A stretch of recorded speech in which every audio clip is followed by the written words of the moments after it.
Hello everyone, welcome to a channel computer study zone.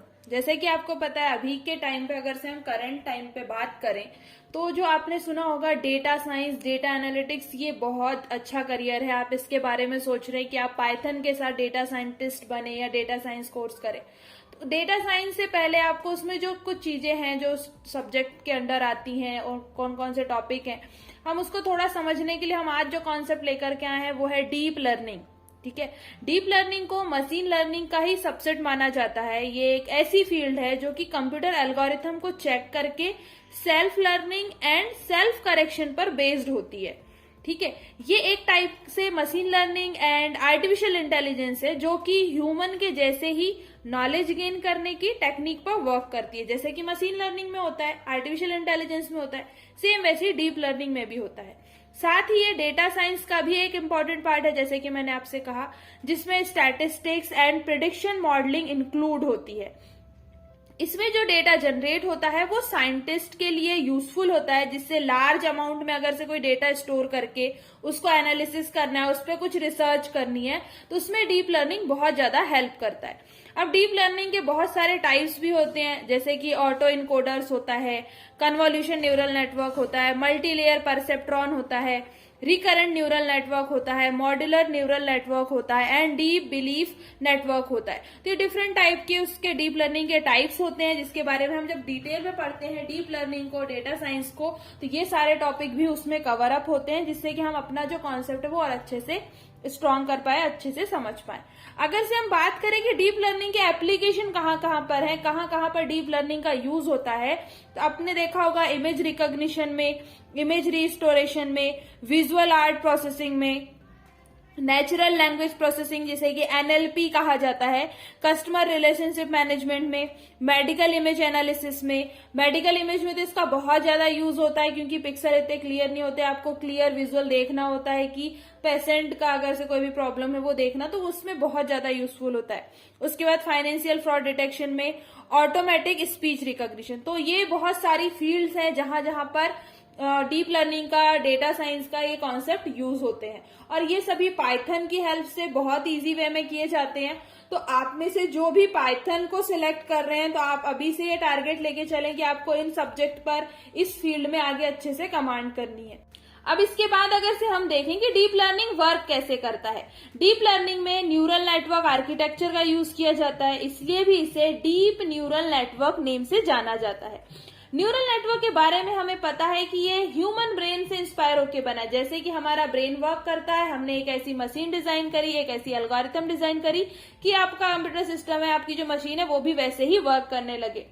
इसमें large data and neural network architecture से deep learning model ready किया जाता है, जिसमें कि कम से कम यूजर इंटरेक्शन होता है, कि यूजर का बहुत कम इंटरेक्शन होता है, एंड ये बिना प्रोग्रामिंग के हेल्प से ही सेल्फ फीचर्स जो उसके होते हैं उसको अंडरस्टैंड कर पाता है। इसमें प्रोग्रामर्स ऐसा नहीं कि आप बैठे रहेंगे, फिर आप उसको एनालाइज करेंगे, फिर आप उसमें प्रोग्राम लिखेंगे, उसको चेंज करेंगे, नहीं, ऐसा नहीं होता है। एक बार एल्गोरिथम डिजाइन हो जाता है, उसके बाद आप इमेज चेंज करते जाएं। अगर हम फेस डिटेक्शन की बात करें तो एक बार अगर से आपने एल्गोरिथम डिजाइन कर दिया तो उसमें डिफरेंट टाइप के फेस होते हैं, उस पर आप एनालिसिस कर सकते हो, उस पर रिजल्ट वो आ सकता है। तो इसमें ऐसा नहीं कि प्रोग्रामर्स को पूरे टाइम बैठ के वर्क करना होता है, एक बार सिर्फ एल्गोरिथम डिजाइन कर ली, मशीन ऑटोमेटिक वर्क करने लग जाएगी। न्यूरल नेटवर्क में 3 लेयर्स होती हैं। जब हम न्यूरल नेटवर्क पढ़ते हैं, अगर से हमने डीप लर्निंग पढ़ा है तो कहीं ना कहीं हमें न्यूरल नेटवर्क पढ़ना पड़ेगा। न्यूरल नेटवर्क हमें क्यों पढ़ना पड़ता है? क्योंकि हमें पता है हमने एक ऐसी मशीन डिजाइन करी है जो ह्यूमन ब्रेन के जैसे वर्क कर सके। अब ह्यूमन ब्रेन के जैसे वर्क कर सके तो पहले हमें समझना पड़ेगा ह्यूमन ब्रेन कैसे वर्क करता है। तो उसको हम रिलेट करके समझते हैं कि अच्छा, ह्यूमन ब्रेन ऐसे वर्क करता है, ऐसे इनपुट लेता है, ऐसे आउटपुट प्रोसेस होता है, सेम मशीन भी ऐसे ही वर्क करेगी।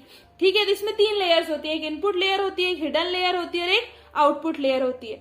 जिसमें फर्स्ट वर्क होता है इनपुट लेयर का, जिसका वर्क ये होता है कि डेटा को आउटसाइड इन्वायरमेंट से न्यूरल नेटवर्क में लाना।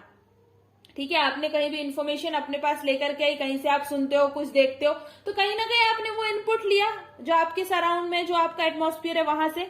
यहाँ पर कोई प्रोसेसिंग नहीं होती, बल्कि डेटा को हिडन लेयर में भेज दिया जाता है। अब ये हिडन लेयर में इनपुट लेयर के बीच में होती है, इनपुट लेयर फिर हिडन लेयर होती है, जिसका वर्क इनपुट लेयर से जो डेटा लेकर आया है उसको प्रोसेस करना होता है। उसमें जो भी आपको प्रोसेस करना है, जो भी कंक्लूजन निकालना, तो ये हिडन लेयर का वर्क होता है। इस हिडन लेयर में जो भी आप वर्क कर रहे हैं, ठीक है, ये और भी अंदर इसके और भी सब लेयर्स होती हैं जो आपस में कनेक्टेड होती हैं, जिससे कि आपने जो भी इंफॉर्मेशन लेकर के आई उस पर रिसर्च होगी, उस पर एनालाइज करेगी मशीन की, अच्छा ये ऐसे से ऐसे एल्गोरिथम है, इसमें ये एनालिसिस करना है, फिर उसमें फिल्टर लगा के आपने जो पूरा एक एल्गोरिथम डिजाइन करा, ये सब हिडन लेयर में होता है। हिडन लेयर की प्रोसेस कंप्लीट हो जाने के बाद वो आउटपुट जो लेयर होती है उसमें वो आउटपुट जनरेट करता है। तो हमारा ह्यूमन ब्रेन भी सेम ऐसे ही है। आपने कोई किसी को देखा, किसी पिक्सल को देखा, किसी इमेज को देखा, आपने इनपुट लेयर से सिर्फ कैप्चर किया।